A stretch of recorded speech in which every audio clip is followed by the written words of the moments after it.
We understand an upside-down world, but they're writing us off before we get to the starting line. A stalled generation? Who do you think is gonna fix all this? We will, because our future is the future. So we're going to build bridges and hospitals in a day, and feed those left in the cold. We're going to do all this and more, because we have an appointment with destiny.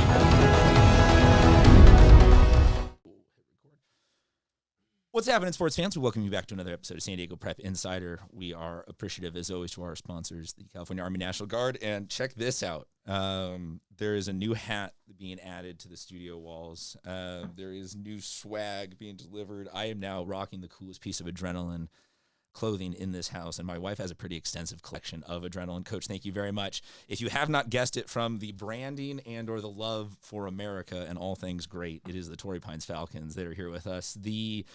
How many collective championships? You guys are all seniors, yes. So how many CIF championships collectively do we have in this room? So let's do this. As we go down left to right, can we introduce ourselves? Name, grade, position, coach, how many years you've been there, and for everybody, how many total championships we have?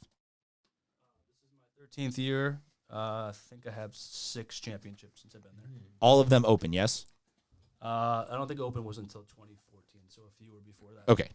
All right, Jackson Bishop, senior defenseman.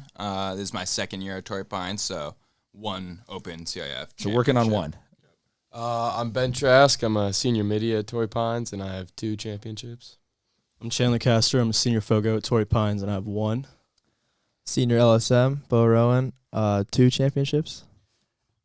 So that is me forcing them to be kind of awkward. I know they don't like bragging about this kind of stuff, but I like to bring up, we talk to a wide variety of schools and teams and sports and realities here in this studio, and some of them are the feel-good stories that you're like, hey, it's dope to be talking about this school again, and some of them are the ones where you're like, folks, we have to scream this from the top of the mountain. These people are drastically different talent-wise from the rest of it, and that's like Bishop's water polo, and I was in my show notes going to mention LCC baseball, but given who's here, I will say Granite Hills baseball instead as a shout out to avoid any school conflicts.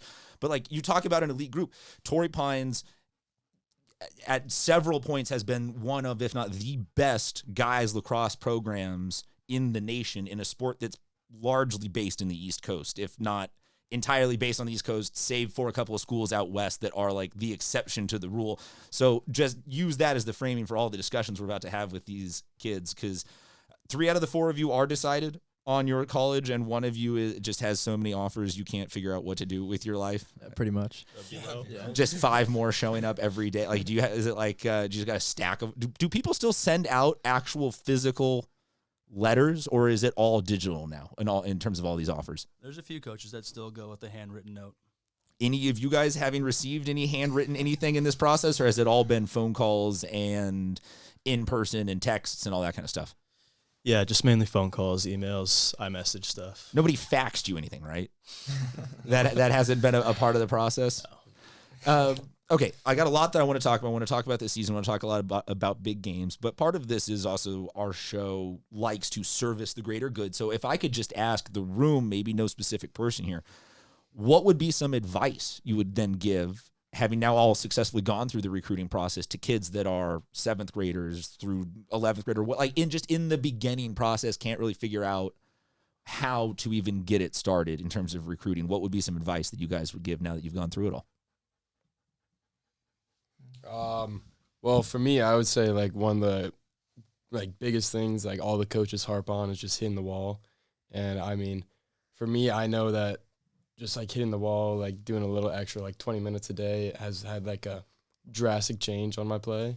And I feel like that has been one of the things that led to me getting committed. And I feel like everyone should focus on that as well. Is the term hitting the wall, though, not burned into you with like a little bit of PTSD? Like you shiver when you hear someone say it because it's been said to you as a punishment, or that's still a positive term for you at this point? It doesn't keep you up at night. It's still a positive term. You can find ways to enjoy it, doing new things.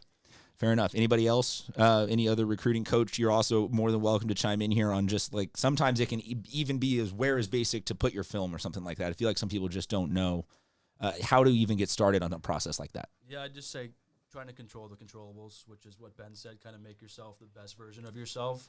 and then try to get yourself in front of coaches, whether that's playing on a good club team or going to the right showcases, making sure that you're giving yourself the right opportunities to kind of get seen, especially from out west. It's a little trickier. Well, and part of this is the travel, and I think you guys have.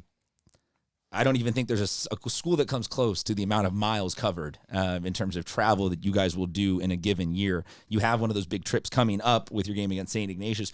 What is that environment like? Actually getting to that's a legitimate road game. That's not you took a van down to San Ysidro or something like that. You guys are on the real road. That's a pretty special experience, yeah? Yeah, I think it shows like a lot of dedication of all the other like kids on our team, like willing to go travel that far and sleep at a hotel room and wake up the next day and still like bring all the energy and compete against those really good West Coast teams we play. For you guys, what is it like in general? Also, just having big game after big game after big, because I'm sure, Coach, you could do a lot of schools here in San Diego. The camera on me here. You could do them the charity. Look, these guys are dramatically better than everyone else. It would be a charity game for you to be like, yeah, sure, insert blank school here. We'll play you for the first time. We'll give you a chance to come compete again. You could tomato can after tomato can score 100 goals on everybody, guarantee yourself that number one seed, but yet you challenge yourself. And I'm assuming all of you guys are going to say you live for it and you love it and it's what you want to do. You wouldn't have it any other way, but that seems like you got to be built a little different to do that. So what is it about you guys as a group that separates you from maybe the rest of the mentality here in San Diego? These questions are open to anybody. Please, anybody. Yeah, I would say sort of just the level of competition sort of ingrained into the culture and the program. It's like every day in practice, we're grinding, pushing each other to get better. So it's sort of like we live and want that tough schedule and opponents that'll push us to play our best. Is LCC, when it's all said and done, still the rival? I know that they are as the school, but as a program, is there somebody like a St. Ignatius that you consider more the one that, like, hey, we're out for blood, that game above all else this season, or is it still LCC? Yeah, I mean, I think, LCC is not only the rival forever, but they're also really good this year. They have an elite team, and so... Yeah, Lax Numbers has them at number one right now, and I know we're all at like 2 or 3 games, and I see a smirk or a side number or two, but it is horribly timed content on my part to post that ranking specifically 3 to 4 hours before you guys arrive here. Yeah. Look, hey, it's rat poison. I went for the clicks. I'll admit, my timing's super mediocre on a lot of stuff. You can run back the tape for years and years and years of me making playoff predictions and this, that, and the other, where I truly show that I know nothing. I am just an intermediary for this content to exist and be laughed at. But yeah, they are really good this year. That makes it more fun, I'm assuming. That game is where this year? That is at your place, or that's at Torrey this year, and this is probably the best LCC team they've had in a while. I have tremendous respect for their team this year, so I think it's a little different. San Diego rivalry is one thing, in-state rivalry is another, and then playing those East Coast teams is more of a East versus West rivalry, so they're all different. When you guys, everybody here been back East, okay, so when you go back East, do people respect us yet, or is it you guys are just get dismissed as like, what the hell? Pretty disrespected. Yeah, like you definitely got to prove yourself as a West Coast kid. Like definitely, like on any showcase team that you get put on, it's just like usually you maybe an Oregon kid or something, and like a bunch of East Coast kids that just hate you. Just arbitrarily because you represent like the out. It's still a very regional sport like that. It's funny. We played East Coast team one year and they were talking trash, and one of their lines was "Go back to Cali," and our kids were like, "Sure, cool, yes, absolutely." They're like, "Yes, we get to play. We get to play it year round and don't get snowed on and everything." And I will admit openly to being a significantly too late in life convert to the religion of lacrosse, having attended Syracuse for graduate school. I got indoctrinated to a lot of people going, what is water polo? Why do you like those sports? Come play a man's sport. That is lacrosse. And so I'm like, okay, great. I missed my life calling would have been a long stick midi. But in my amount of getting to know lacrosse people, I do have to always ask this to every group of lacrosse people I come across. And I would like a legitimate, answer. So we'll get a little bit tight shot on their faces because someone will give it away with the reaction here. But are lacrosse goalies the single craziest group of people in all of sports? The just most detached from reality to want to play that position, right? Yes. Like as they get better, like folks, I have bet, and you guys can probably vouch for this, they go from sweatpants to shorts to just like no pads under, and they all brag about how many balls they can take off of the legs, and they're just, I've never met a group, like even the fiercest of linebackers who loves contact is still like, yeah, man, I'm not like trying to always get hit though. Like sometimes I'd like to get in there and just get the quarterback clean. I feel like every lacrosse goalie at the end of the game is like, hey, did you see how many times I got hit? And they're like, why do you want that? Yes? We are all in agreement on that? I'd agree with that. Why? What makes them, like, why does anybody want it? Do you know, if any of you played goalie enough to know why anybody would enjoy playing that position? No, thank God. Coach, do you have any rhyme or, I mean, is this accurate over your time as a coach that I'm not making this up in my head, right? This is a true narrative that these people are detached. That's pretty universal. I mean, you got to be a little crazy to take a ball of rubber 100 miles an hour off basically no pads. So, but you love them at the same time. So then let's talk a little bit about this year's team. Of the guys that are not here, because there's always about 2.5 million kids on your team, despite how many actually end up attending Torrey Pines, it just feels like that roster covers the entire length of the field. So I'm sure there's plenty of kids that you want to give shout outs that are going to have great years, or already showing some promise. Who are some people maybe that are not here with us right now that deserve a little shout outs? Blake Washburn, Okay. Andrew Cook, Jacob Mendez. Jacob Mendes. Tasman Wall. It's a couple more. Chow. ciao. Chase O'Connell. And I'm asking them this on the fly, so I promise that anyone that gets left out, it was not premeditated. So you can always, as we keep going, keep shouting people out. But Rylan Roach. Yeah. Matthew Manarino, too. Yeah, we got boys. Prior. Prior. Joey. Big bad sophomore. Levenberg. it also always feels like there's always a good mix. There's always a couple of seniors leading, but a couple of freshmen figuring it out. And maybe that's just because eventually of the 800 goals you score throughout the playoffs, like you have to disperse them. It would just get boring if the same two kids scored them over and over and over. So yeah, large sample size on the offensive end, but you guys always have something good cooking on the young end and the senior leadership. It seems like the perfect balance, but it also seems like dare I say it, that might like get repetitive and boring. Like you run out of challenges, you run out of motivation. Like, so for you guys as a group, is there something that you think mentally wise you guys like sat down and talked about in the off season, or motivates you game wise from last year? How do you maintain that level of excellence for an entire season, for an entire 4 years? Because it feels like eventually it would get a little draining on most people. Yeah, I feel like Z's like super focused on getting our mind right. We're fortunate enough to have a really nice team room, and before practices, maybe three times a week, like we're always meeting in there and going over the mind part of the game before we enter the physical part and getting into the green, we call it, what we learned from Marbury Academy. Yeah. Yeah, I think it's just, the mantra of the program is just to leave it better than you found it. And the guys that have come before these guys have left such an indelible mark that I think when you enter the program as a young guy, you see the standard, and then you just know that you want to uphold it and maybe even exceed it. And that's just kind of how it goes. Everyone's goal is to leave it better, and that's challenging because it's been at a high level. I like that though. You guys have definitely done better with that than the recycling people have, and the environment people. You're achieving more with that motto than they did.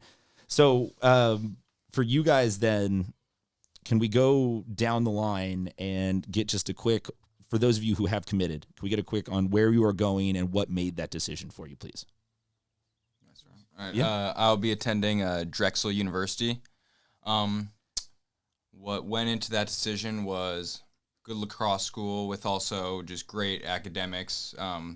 Sort of just a good mix of both. I've known the coaches there too and know that they are super just in depth and know a lot about what they're talking about. And I've also got some buddies there that definitely will make it enjoyable experience. I was not confident up until you said the buddies, and I'm like, they won't lie to you about what a winner is.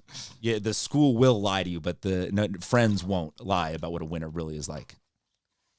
I'm going to University of Utah, and for me, what really was like a deciding factor was also like the coaching staff. They got a whole a brand new coaching staff, and like the culture that they try to input on that team.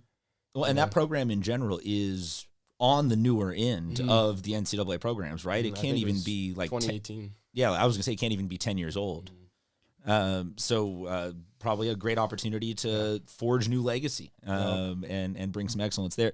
Is lacrosse a sport that plays differently up at higher elevation versus, like, it's just, you eventually will get better, aerobic conditioning, right? It's not something like a golf or baseball where that ball you can pass that further down the field, right? It's just worse. It's just significantly more tiring and exhausting to play at a higher elevation, right? Great.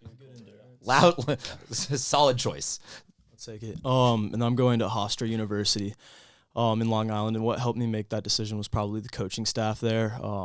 Seth Tierney and Coach Mack and all of them really made me feel like I belong there, and that being all the way from California, it's going to feel like home being so far away. What's left for you decision-wise? I know you're not here to announce what you're thinking about, but what are you mulling over in terms of what are you even looking for in a school? I'm just waiting to hear back. I don't really know yet. Just kind of.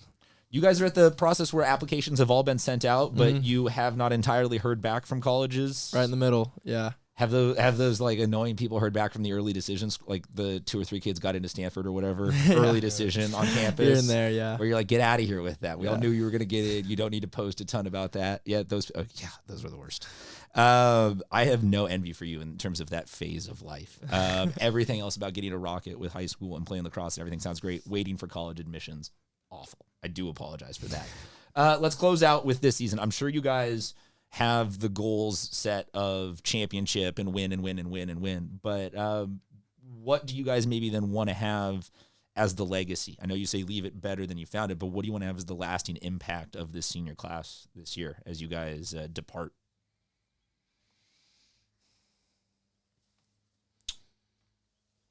I would say sort of just a sense of resiliency. Of course, like every new season has its own challenges, but I think definitely going into this year, we've got a younger, more unexperienced team than we've had in the past. So sort of just getting all those guys on the same page, which they have been, and we're looking really solid. So I think sort of just proving that we're as good as we know we are, even with maybe not the most experienced roster we've ever had, and sort of just proving that to everyone else. Yeah, not just that, just to build off what Bishop said, but like also I think we've faced a lot of injuries this year too. We've got 3 great players out with ACLs and losing a lot of good players last year from the senior class. Like everyone's kind of doubting us this year, and I think it'd be great if we just pulled off again. That would be the awesome story. I always also I have to close this out by putting Coach on the spot. The rings, you have a lot of them. Do you have like a whole display somewhere set up? Are they just in a bag? They're just. Do you even know where all of them are? Have you lost track at this point? They're in a drawer in a bag. They come out virtually never. Virtually never. Have you ever done all of them at once? Yeah, I mean Tom Brady is my guy, the Patriots fan. So we've made some fun with that photo once a year. For those of you that, and I don't know why you guys don't listen to the preamble when I say that when we hit the studio mics, they go down. The audio intentionally cuts out because we want to tell each other a joke. So audio off. Did you wear it the day that Gladnick departed from Torrey Pines as a fuck you to him and never?